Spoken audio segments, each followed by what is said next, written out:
দাবি এক, দফা এক, মিরর ইমেজ প্রকাশ পাক। মিরর ইমেজ পাচ্ছি না, রাজপথ ছাড়ছি না, উই ওয়ান্ট জাস্টিস স্লোগানের সঙ্গেই সোমবার এসএসসি ভবন করুণাময়ী চত্বর সরব হয়ে উঠল নানা স্লোগানে।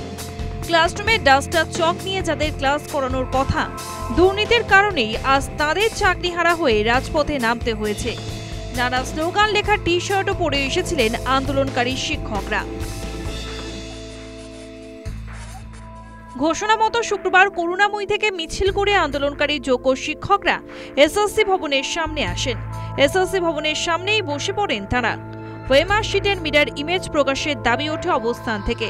যতক্ষণ না মিরর ইমেজ প্রকাশ হবে তারা এসএসসি ভবনের সামনেই অবস্থান করে যাবেন, দৃপ্ত স্বরে বলেন শিক্ষকরা। আজকে মিরর ইমেজ না নিয়ে আমরা যাব না। মিরর ইমেজ আমাদের চাই, যে করি হোক চাই আমাদের কাছে মিরর ইমেজ।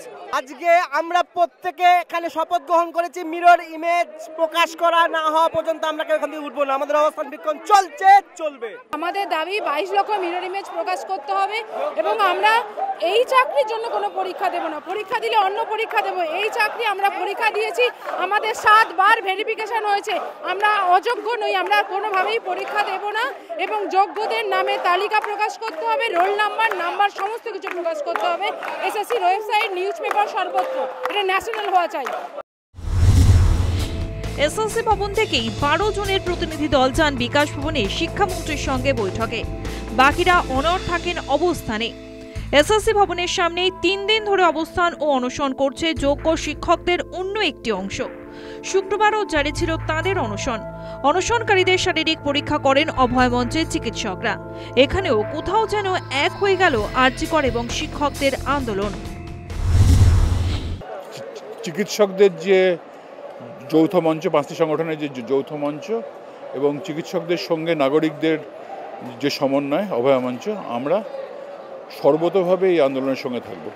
যখন থেকে অবস্থান শুরু হয়েছে আমাদের কিছু মানুষ ছিলেন, এখনও আমরা আছি এবং আমাদের মেডিকেল টিম যতদিন ওরা অনশনে থাকবেন, আমাদের মেডিকেল টিম সে শারীরিক পরীক্ষার কাজ করবে। বিকেলের দিকে অনশন মঞ্চে আসেন প্রাক্তন বিচারপতি অভিজিৎ গঙ্গোপাধ্যায়। তিনি আসার পর সাময়িকভাবে উত্তেজনা তৈরি হয়। একটি অংশ থেকে গো ব্যাক স্লোগান ওঠে। দাবি করা হয় অনশন মঞ্চে রাজনীতি চলবে না।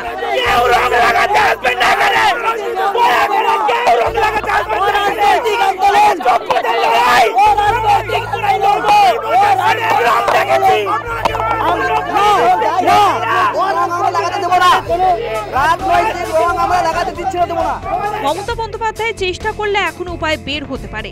ওএমআর শিট প্রকাশ করা যেতে পারে, বলেন এক সময় এই মামলার দায়িত্বে থাকা বিচারপতি।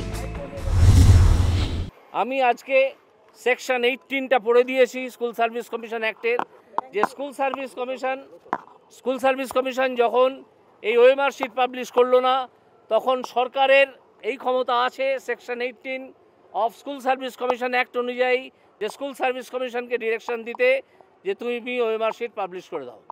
যে কোনো লফুল ডিরেকশন তারা দিতে পারে। Transparency demands publication of the whole all OMR sheets.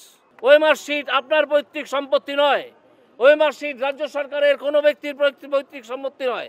OMR sheet ছাত্রছাত্রী যারা ক্যান্ডিডেট ছিল তাদের সম্পত্তি।